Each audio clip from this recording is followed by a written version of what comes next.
जय माता दी। ये शारदीय नवरात्र तो सनातन धर्म के अनुसार 4 प्रकार की नवरात्रियां होती हैं, जिसमें 2 गुप्त नवरात्रि के नाम से जाना जाता है। गुप्त नवरात्रि में गुप्त रूप से ही सनातन धर्म को मानने वाले भक्त, देवी जी के उपासक, साधक जो भी हैं, वो अपने ही घर में कलश का स्थापन करके और देवी जी की साधना और पूजन करते हैं। यह तो गुप्त नवरात्रि है।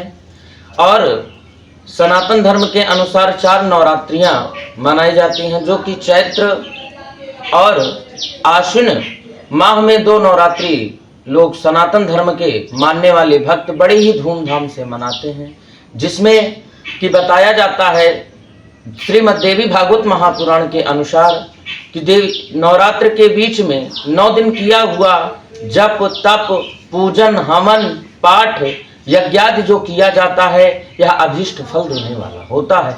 इतना ही नहीं, यह नवरात्रि, शारदीय नवरात्रि जो 22 सितंबर से लगने वाली है, 22 सितंबर से जो नवरात्रि लगेगी, यह नवरात्रि पराम्बा, जगदम्बा, पराकाष्ठा, दुर्गा मैया, महाकाली मैया तथा सरस्वती मैया जो लोग मानते हैं, देवी जी को जिन लोग मानते हैं, जो सनातन धर्म से जुड़े हुए हैं, 4 राशि वालों के लिए यह नवरात्रि अत्यंत ही शुभकारी।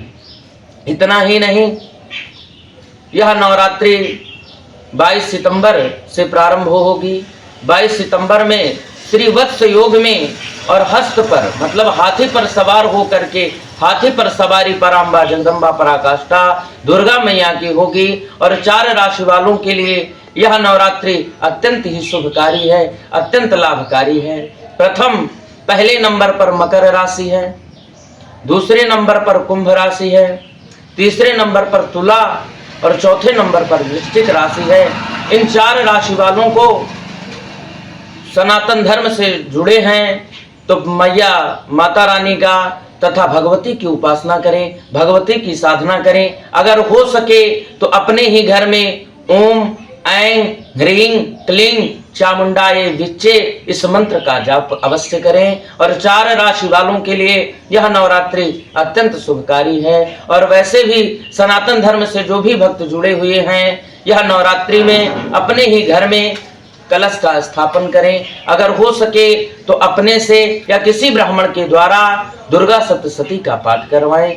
दुर्गा सप्तशती के पाठ से रोग दोष का नाश, घर में धन धान्य लक्ष्मी की प्राप्ति, इतना ही नहीं स्वास्थ्य में भी लाभ होता है और परम मैया की अभीष्ट भक्ति प्राप्त होती है। मैया की अभीष्ट भक्ति भी प्राप्त होगी। और आइए बात करेंगे संकल्प। जब हम कोई कार्य करते हैं, छोटा से छोटा और बड़ा से बड़ा, तो हमारे सनातन धर्म में संकल्प बताया जाता है। तो संकल्प किस प्रकार से करें और संकल्प कहते किसको? संकल्प हमारे घर की नींव होती है। जिस प्रकार से हम लोग अपना मकान या अपना भवन तैयार करवाते हैं, तो सबसे पहले नींव पड़ती, नींव पूजन भी होता है, नींव पूजन के मुहूर्त भी होते हैं।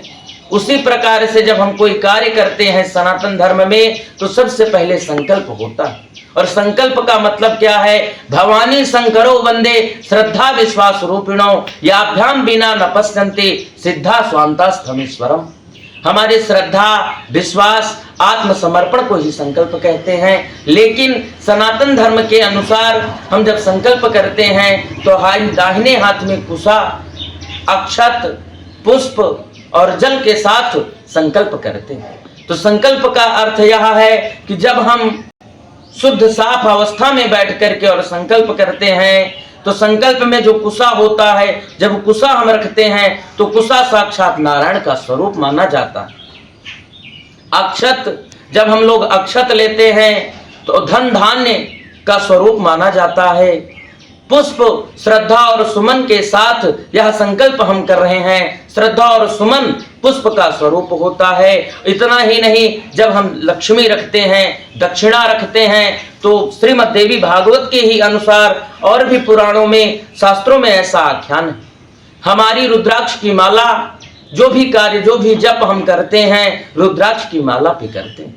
तो रुद्राक्ष की माला में 108 108 गुरिये का माला होता है, तो कोशिश यह करें कि संकल्प करते समय 108 रुपए जरूर रखें। 108 से ना ज्यादा होना चाहिए और ना कम होना चाहिए मेन प्रधान संकल्प में। और जो ब्राह्मण आपके यहाँ पाठ करेंगे या जो ब्राह्मण पाठ करते हैं, देवी जी का पूजन पाठ करते हैं, आप उनकी सेवा करिए। उनकी सेवा, ब्राह्मण की सेवा, और वेदों में ऐसा बताया जाता है कि भगवान के दो मुख, एक ब्राह्मण और दूसरा अग्नि, जिससे स्वाहा के स्वरूप में भगवान को हम लोग आहुति देते हैं, और हवन की विधि से भगवान अग्नि के मुख से ग्रहण करते हैं। और दूसरा ब्राह्मण को बताया गया है कि ब्राह्मण की सेवा करना चाहिए, ब्राह्मण की सेवा से ही मेवा मिलती है। तो यह वीडियो जहां तक हमारी पहुंच रही है, जो भी भक्त अपने घर में संकल्प करते हैं, पाठ करते हैं, या नहीं कर पाते किसी कारणवश, तो 22 सितंबर को भैरव धाम ताजपुर में संकल्प होगा। जो भी भैरव भक्त हैं, भैरव परिवार में जुड़े हुए हैं, या जो नहीं भी जुड़े हुए हैं, सनातन धर्म से जुड़े हैं, वह हमारे YouTube चैनल पर डिस्क्रिप्शन पर नंबर दिया गया है, नंबर पर संपर्क करें। अगर पाठ करवाना चाहते हैं तो देवी जी का तथा महाकाल भैरव जी का पाठ संकल्प 22 सितंबर को यहाँ पर होगा। जय श्री राधे, जय सिया राम।